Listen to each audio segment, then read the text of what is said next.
So I obviously spelled imposter wrong, spelled it with an E, but you'll see that the O is supposed to be there. It'll go into my talk in a second. So what do all these people, I'll step back, what do all these people have in common? Oh, let me go back to the Jenners. This is pre-Kylie, her lips. They all represent the stereotypical image of a millennial. Can I just start off by saying that people really dislike our generation, right? We're always on our phones, we're obsessed with social media, our confidence levels are measured on how many likes and dislikes we get on Facebook and Instagram. We love sharing our lives on Snapchat. And at some point or another, we'll hear the infamous quote, "That's the problem with your generation." Well, guess what, haters? By 2020, 50% of the global workforce will be filled with people like us, millennials. And you would think that this fact makes me really happy, but it doesn't, at least not quite yet. Because over half of us are going to experience imposter syndrome at one point or another in our professional careers. Now, that fact doesn't bother me. What concerns me is that there's not a legitimate conversation starting around imposter syndrome, at least not one that I've been a part of. And that is why, as millennials, we are not equipped with the tools on how to deal with it. So to shift gears a little bit, like a true millennial, I'm going to talk about me for a little bit. So I'm sure everyone has seen some form of this graphic before. That's what success looks like. That happens to pretty much no one. And this is what success in reality looks like.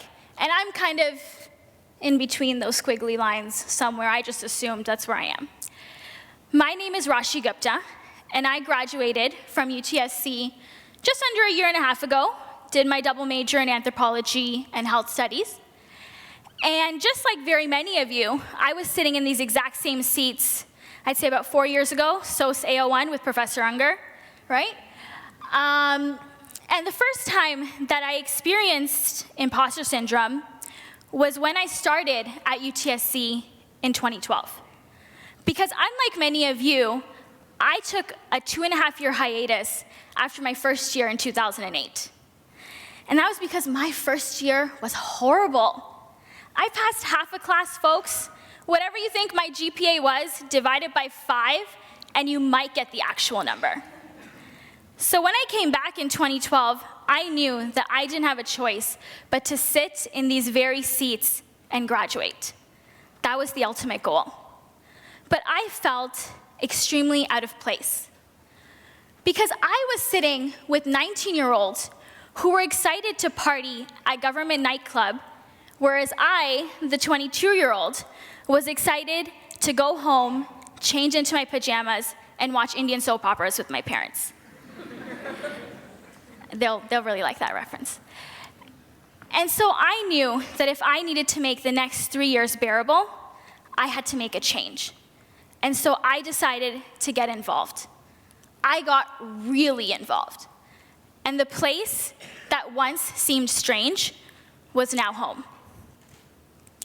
The second time I experienced imposter syndrome was about 4 weeks into my first real job at Deloitte as Business Analyst in Human Resource Transformation. But unlike school, I didn't have the educational safe arms to guide me anymore. This was the real world. And in the real world, you don't get participation marks for showing up to a meeting on time. My first month at Deloitte was somewhat like starting a brand new undergrad in business, at U of T, of course, where I was constantly surrounded by charismatic, creative, smart people. I kind of felt like Lindsay Lohan when she was with the Plastics. And I always wondered, going home, was I good enough to be a part of this circle? I always wondered, going home, if I belonged. And that doubt, that sense of insecurity, started to infiltrate my life. About a month and a half into my job, I was speaking to my sister on the phone, who, by the way, is wise beyond her years. And I was crying with her on the phone because I still couldn't figure out why this place now didn't feel like home. And she said to me, "I think you're going through imposter syndrome." And at this point, I was like, maybe she's just using a random word and putting it in front of syndrome to make me feel better. Right? But she said, "Google it. You'll find out more about it." And that's exactly what I did. So what is imposter syndrome? Imposter syndrome is when you have high, intense feelings that your achievements are undeserved, and that you will be exposed as a fraud one day or another. Who experiences it? Millennials, people of color, and women. Now, when I read this definition, I had an aha moment, kind of like what Oprah Winfrey talks about when she talks about her aha moments. And I started to reflect back as to the things that had happened to me in the past 3 to 4 years. And I realized very quickly that the reason I felt out of place at UTSC in 2012 was because I was afraid of being outed as a fraud. I was the 22-year-old who should have graduated, who should have moved on to her master's, who should have gotten her first job. But instead, I was back in the very same first-year classes. Now, I was the girl at Deloitte who didn't have her undergrad in business, didn't have her MBA, didn't have her master's in HR, and I can tell you I didn't have any industry experience. And I always wondered, would people figure that out? Would they figure out that she's just an imposter? I'm going to go back, actually, sorry.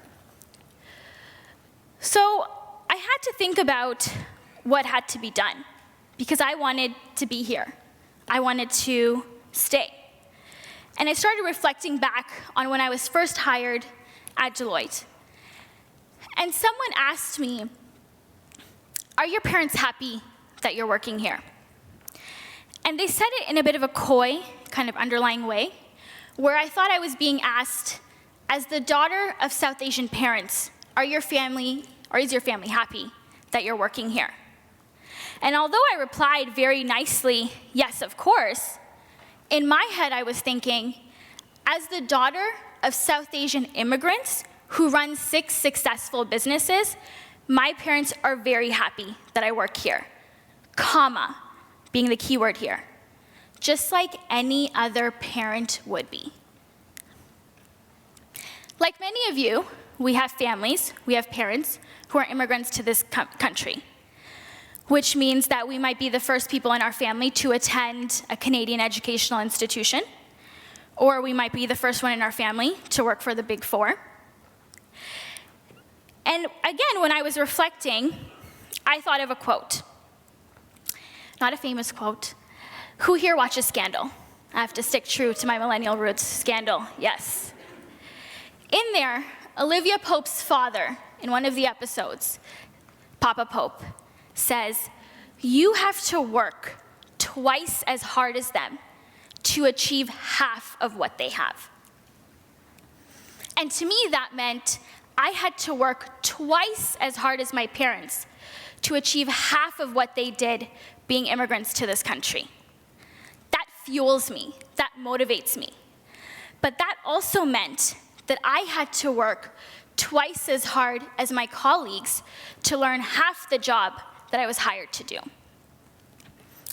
And that pressure of being twice as hard or being twice as good takes a toll on you, especially if you're a woman of color. So why is it that millennials go through imposter syndrome more than any other generation? Well, it's because we constantly feel like we have to prove ourselves to people. We constantly have to validate our accomplishments. I'm sure many of you sitting here today and watching have some preconceived notions of who we are. We're lazy, right? You've heard it. We're incompetent. Things are handed to us. We pay little to no attention to detail or authority. But I like to look at it from a different lens, from a different perspective. We are the ones that not only introduced, but pushed for flexible working hours. Working from home, working remotely, globally, all over the world. We are the ones that bridged the gap between corporate institutions and social media. We are the ones that brought news to people's fingertips. We're adaptable, we're tech savvy, we want to be leaders. And yet we have to work so hard in shedding this stereotypical skin of the lazy millennial. The second reason why we go through imposter syndrome more than any other generation is because of technological advancements. We are so used to showing our best selves on social media. When was the last time you went on Facebook or LinkedIn and someone posted, hey, after a month of sending out hundreds of resumes, I got one call back? We're used to seeing, I got into my master's program. I got a job at Amazon or the bank. And when we see these things, we wonder to ourselves, what is wrong with us? What am I doing wrong? And I wondered that all the time after I graduated, because I thought I did all the right things. I was well networked. I was very involved on campus. I had exceptional grades, second time around. And I thought all of this meant that I would get into the public health program of my choice. But that didn't happen. So what next? What happens now? How do you make the next best decision? And when you constantly wonder that, you create a sense of insecurity, a sense of doubt for yourself. So how is it that you kind of get over, I don't want to say get over, let's say deal with imposter syndrome? You set realistic expectations. That's what I had to do. I knew going into Deloitte and going into human resource transformation, there was going to be a huge learning curve based on my background. And so my goal wasn't to climb the corporate ladder, nor was my goal to get a promotion in my first year. My goal was to be a better business analyst than when I came in 6 months ago. And that's still my goal, because that means that I have a lot to learn. That means I have a lot of mistakes to make, right? And I have time to be successful. I was being critical on myself if I didn't understand what an RFP is, which is, I'll let you know, the first or the second or the third time. So give yourself realistic expectations. And with that, I'm going to actually share a story. So at Deloitte, we call internal networking coffee chats. Very self-explanatory. You go for coffee, you have a chat. And so I was meeting with a senior manager in our company. And I told him, you know, I feel a little out of place. I still feel like I don't belong here. And he said to me, Rashi, that's very normal. And I was like, are you sure? Why? And he said to me, well, you go from being in the top 20, the top 15, the top 10%, to working with the top 1%, not just in Canada, not just in North America, but all over the world. And adjusting to that takes time. Give yourself time to make mistakes. Give yourself time to learn. And when I'm sitting in a meeting and people are asking me what an RFP is, and they have these funny looks on their faces, and I just am scared to death, I know that maybe 6 months from now, hopefully, I know what an RFP is. Own your successes. That's that's a hard one. Because we're constantly struggling on a balance beam of being humble and being ourselves. If someone says to you, "Oh, great job on that presentation," you're naturally going to say, "Thanks so much, I had a group of people helping me." Or if people say to me, "That was a great TED Talk," which I hope some of you do say to me, I would say, "Thanks so much, it's all because of the organizing committee for picking me." But when is it that we say, "Thank you so much, all that hard work paid off, period"?